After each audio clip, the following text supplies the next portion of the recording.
Hey everybody, I am here today with Michael Stevens, Coordinator of Inclusion and Belonging at the Bartram campus. Yes. And we're going to talk a little bit about our Belong norms that we've developed there. So welcome, appreciate you. Thank you. So tell me a little bit about how this program, what is it and how did it come to be? Well, we are using our Belong norms. We wanted to make sure that they're just not words on a poster. Okay. So the multicultural leadership team decided to bring them up front and how us to do that, but to have conversations about Sure. it. So we developed questions around those Belong norms, a different set for each grade level. Okay. And the aim is just to have a conversation about how do you see belonging happening? How do you actually share? How do you practice these Belong norms? And from that, those prompts, we got responses back, and we shared those responses back out. Very cool. And so everybody not only know that we have these Belong norms, but they can actually see how they're playing Sure, out sure. in our community.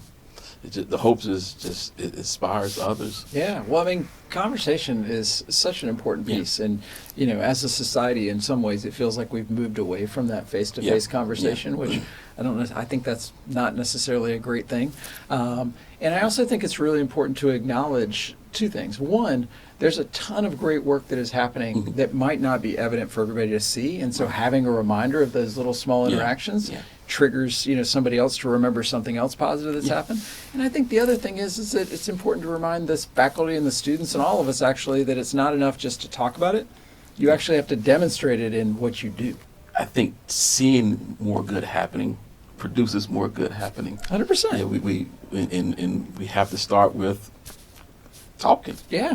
And start with with ourselves, make Yeah. ourselves a little bit vulnerable. Yeah. So you said B was, Building each everybody other up, yeah. Okay. And then E, elevating one's attitude. Nice. L, listening to understand.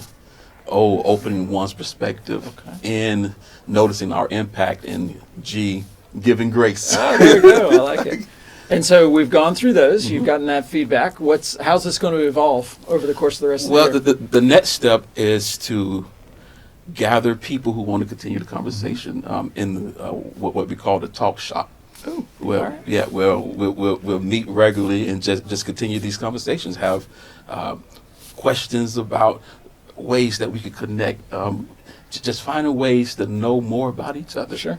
And because again, communication leads to connections, leads to challenging our way into compassion, and then leads to change if need be. And that's the goal of the talk shop. The talk shop. I Yeah. love that. I think it's so good. And making a safe space where everybody is welcome and everybody can participate. Yeah. And with the goal of not criticizing, the goal is celebrating the positivity and then amplifying that. Right. Yeah. Just exploring who we are as a community, I love it. and not just our similarities too, but how we're different, right? Sure. Because I think one of the most powerful ways to connect is with our differences. So tell me a little bit more about Talk Shop. Are these grade level? Are these all grades together, faculty and staff with kids? How's this going to work? It's going to be community-wide. It's going to be open up to all grade levels and inviting faculty to join us. That's fantastic. Well, thank you. I really appreciate all the hard work you're putting into this. I know that there are a lot of people behind the scenes helping out, but I think that anytime you can bring people together in terms of positive conversations, that's going to be a win for the school. So Appreciate appreciate your work and thank you to everybody out there for all that you do.